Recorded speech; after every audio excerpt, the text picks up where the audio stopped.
Quý vị đang xem chương trình Nhật ký nấu ăn của Thùy Vân.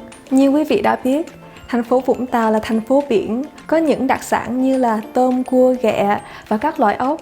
Nhưng hôm nay Thùy Vân sẽ giới thiệu cho quý vị thêm một đặc sản nữa của Vũng Tàu, đó là món bánh khọt.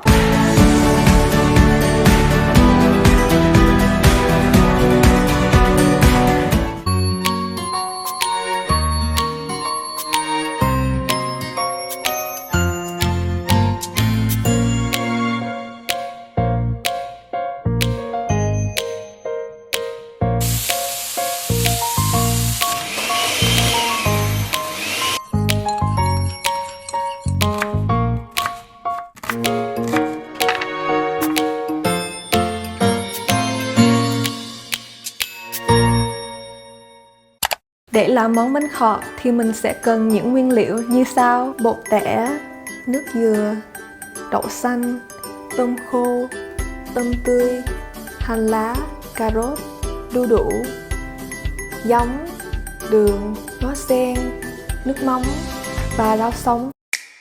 Bước đầu tiên thì Vân sẽ hướng dẫn cho quý vị cách pha bột cho bánh khọt.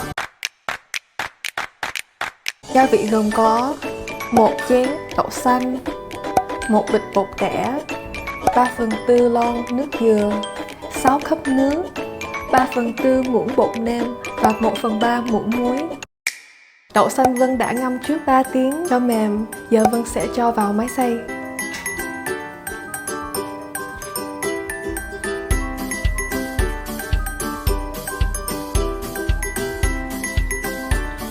Nước ngập lên tí xíu của đậu xanh và bắt đầu xay.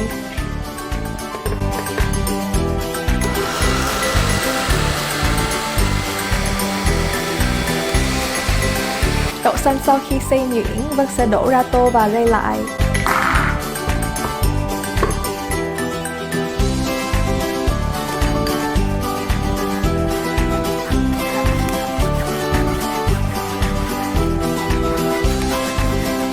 Sau khi rây xong, Vân sẽ lường lại thành một chén.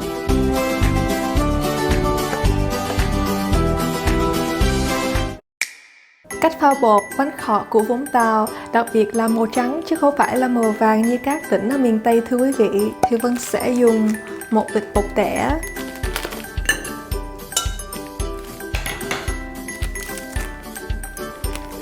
và đổ vào tô.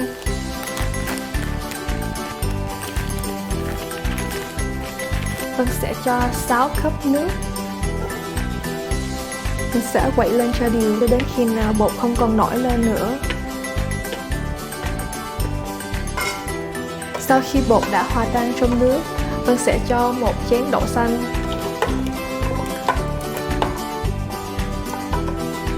Vân sẽ lường 3/4 lon nước dừa và tiếp tục quậy cho tan.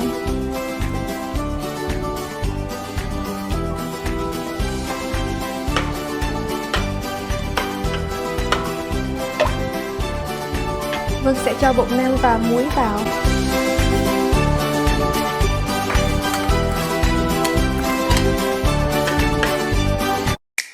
Tôm khô Vân đã ngâm qua đêm để cho mềm, giờ Vân sẽ cho vào máy xay.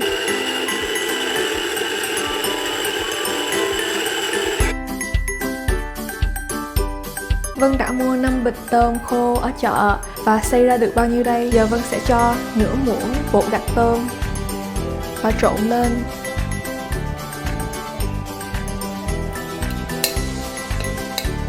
Như quý vị đã thấy, tôm của mình có màu cam rất là đẹp. Vân sẽ hướng dẫn cho quý vị cách làm tôm chà. Vân cho tôm chà vào.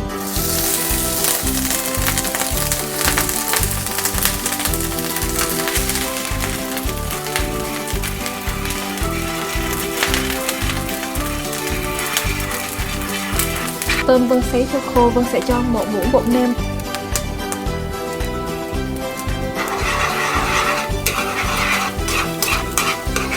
Tôm đã tơi lên và màu rất là đẹp. Vân sẽ bào đu đủ và cà rốt để làm đồ chua.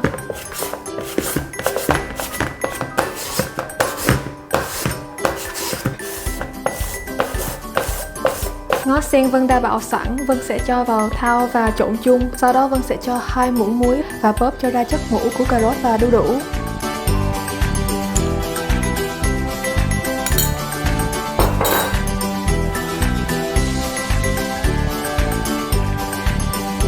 Vân sẽ đem đi xả lại với nước lạnh.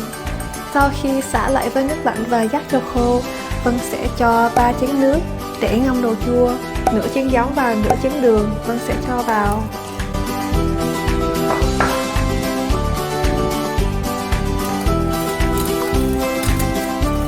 Mình quậy lại cho đều. Vân cho đồ chua vào để ngâm.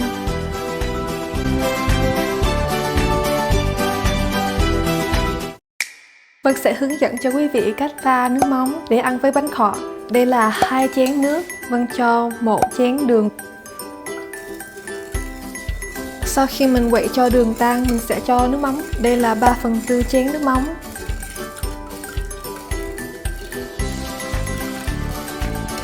Mình tiếp tục cho giấm vào. Đây là 1/3 chén nước giấm.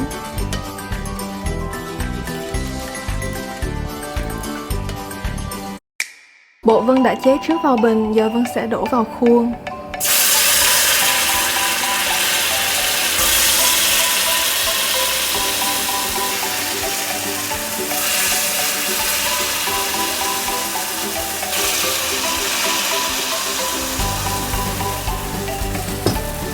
Vân sẽ cho tôm vào trên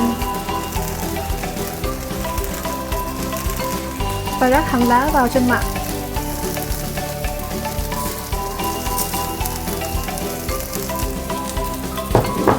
Vân sẽ đậy nắp lại.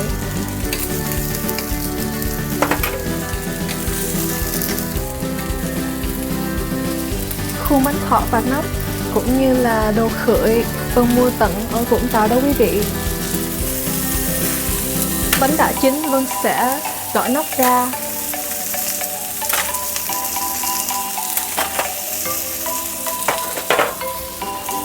Vân sẽ khởi bánh khọt ra.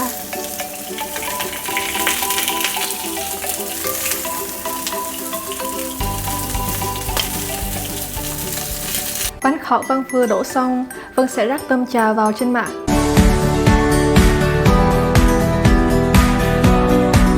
Bánh khọt mình sẽ ăn kèm với salad, rau sống cũng như là đồ chua và mình sẽ chấm với nước mắm. Wow, thơm quá, rất là thơm và rất là hấp dẫn. Nhìn cái này xong là chắc không có cưỡng được, bây giờ phải ăn thử liền.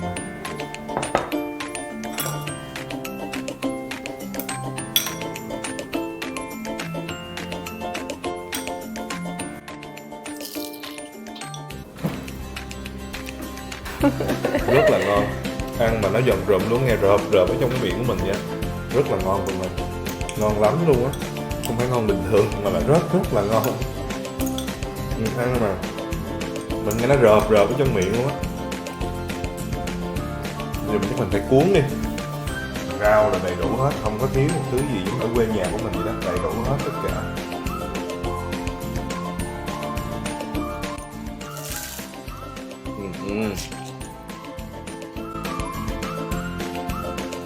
Ăn xong bữa nào mà có lên 10 pha cũng được. Thật ra ăn cái này á thì mình phải cuốn rau theo cái kiểu miền Tây á thì nó sẽ hấp dẫn hơn, nhưng mà tại vì muốn thử cái bánh của Thị Vân làm trước, và thực sự là hôm nay Quỳnh Lợi rất là hân hạnh để được thưởng thức cũng như thay cho khán giả nhận xét về cái món ăn của Thị Vân. Thì thật sự là rất là bất ngờ, tại vì không nghĩ rằng ở bên Mỹ mà mình có thể thưởng thức một cái món bánh mà nó có một cái hương vị rất là quê nhà. Đó là một cái điều mà rất là khó tìm. Cái bánh này khi mà mình ăn vô á, quý vị biết là cái bánh này á, ở ngoài nó rất là giòn, ở trong á nó rất là béo và nó rất là thơm.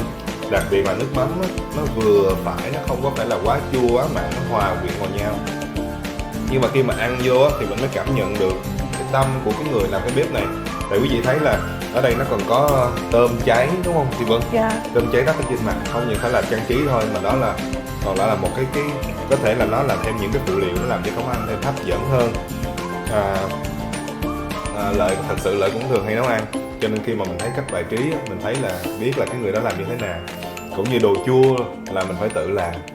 Có những cái mình có thể là bỏ đi, nhưng mà khi mà bỏ đi thì cái hương vị nó sẽ mất đi một cái phần nào giống như cái phiên bản gốc thì nó sẽ không còn cái sự hấp dẫn nữa. Và thật sự rất là bất ngờ với tay nghề của Thị Vân. Quý vị có thấy anh Lợi ăn ngon không quý vị? Hôm nay Thị Vân đã mời một khách mời đặc biệt để thưởng thức món ăn của Thị Vân. Đó là nhà thiết kế Huỳnh Lợi. Anh ấy rất là đa tài. Anh là một nhà thiết kế, vậy là chuyên gia làm trang điểm. Quý vị muốn làm đẹp thì nhớ liên hệ với anh Lợi nha. Còn nếu mà ai muốn ăn những món ăn ngon thì liên hệ Thị Vân, đúng không? Yeah. Cảm ơn Thị Vân. Những cái món ăn này thật sự nó rất là ngon, nó làm cho gợi nhớ lại, mình nhớ lại cái hương vị quê nhà. Hy vọng là cái chương trình này của Thị Vân ngày một nó sẽ phát triển hơn để có những thực đơn phong phú hơn để đến với khán giả. Dạ, Một lần nữa cảm ơn Vân nha. Quý vị vừa xem xong chương trình nhật ký nấu ăn của Thùy Vân với món bánh khọt Vũng Tàu. Thùy Vân xin chúc cho quý vị làm thành công món bánh khọt. Thùy Vân xin chân thành cảm ơn và hẹn gặp lại quý vị vào chương trình kỳ tới.